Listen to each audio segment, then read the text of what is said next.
નમસ્કાર દર્શક મિત્રો, આપ જોઈ રહ્યા છો NN ન્યૂઝ. હું છું એન્કર અર્પિતા પટેલ. હવે જોઈએ અગત્યના સમાચાર. બિલાલભાઈ સમા બની પરચમ અધિકાર મંચ દ્વારા બન્ની પચ્છમ વિસ્તારના તમામ યુવાનો, બુઝુર્ગો, સામાજિક રાજકીય આગેવાનો તેમજ ઉલમાએ કિરામને અપીલ કરવામાં આવી છે. ખાવડા હોસ્પિટલનો સ્ટાફ 50%થી ઓછો છેલ્લા 25 વર્ષથી છે. તે માટે ડોક્ટરો તથા બાકી સ્ટાફ પૂરું કરવામાં આવે. અનેકવાર રજૂઆત કર્યા છતાં કોઈ પણ ધ્યાન આપવામાં આવ્યું નથી. તારીખ 27, 28, 29ના રોજ સવારે 10 થી સાંજે 5 વાગ્યા સુધી ધરણાનો કાર્યક્રમ રાખવામાં આવ્યો છે. તે માટે બન્ની પરચમ વિસ્તારના લોકોને ખાસ હાજર રહેવા અપીલ કરવામાં આવી છે. NN news Vadodara. દર્શક મિત્રો, NN ન્યૂઝને લાઇક, શેર, સબસ્ક્રાઇબ કરો, બેલ આઇકન પ્રેસ કરો જેથી આપને નોટિફિકેશન્સ મળતી રહે. अस्सलाम वालेकुम. હું બિલાલ સમા.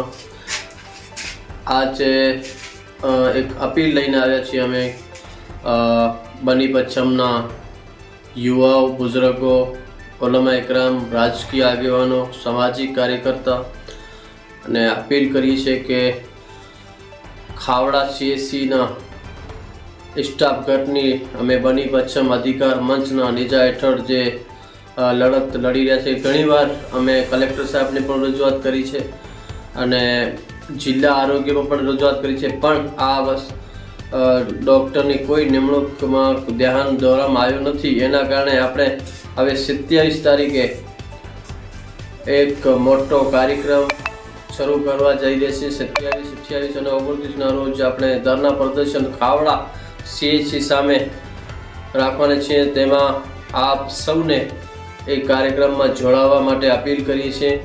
ખરેખર આપણે માટે એક શરમજનક વાત છે કે 1999થી આજ દી સુધી 25 વર્ષ થયા કોઈ ડૉક્ટર એવો કે આપણે ગાયનિક ડૉક્ટર હોય કે અન્ય કોઈ સુવિધા ઉપલબ્ધ નથી. એના કારણે ઘણી મુશ્કેલીનો સામનો કરવો પડે છે આપણે પબ્લિકને, બની પચ્છમને. અને અહીંયાથી ડૉક્ટર રિફર કરે ભુજના ધક્કા ખાવા અને 2 કલાક રસ્તો, ટ્રાફિક બધી આપણે ત્યાં પહોંચતા ઘણા બાળકોનું પણ મોત થયા છે અને અનેક વખત એની માતાઓનું પણ મોત થયા છે. તો આપણે આ વસ્તુ બધો ધ્યાન દોરી અને આ લડાઈમાં આપણે યોગદાન આપીએ.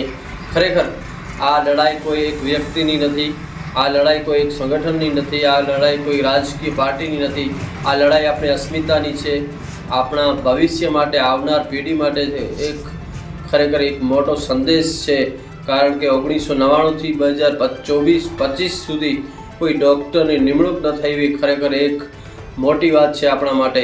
તો આવો સૌ સાથે મળીને આપણે આ લડાઈને આગળ વધીએ અને કચ્છની અંદર દરેક જે ક્રાંતિકારી લોકો છે, સંસ્થા, બધાને અમે અપીલ કરી છે કે અમારે આ લડાઈને સપોર્ટ કરે અને જાહેર સમર્થન કરીને આ પ્રોગ્રામમાં સામેલ થાય એવી અપેક્ષા, ઉમેદ સાથે.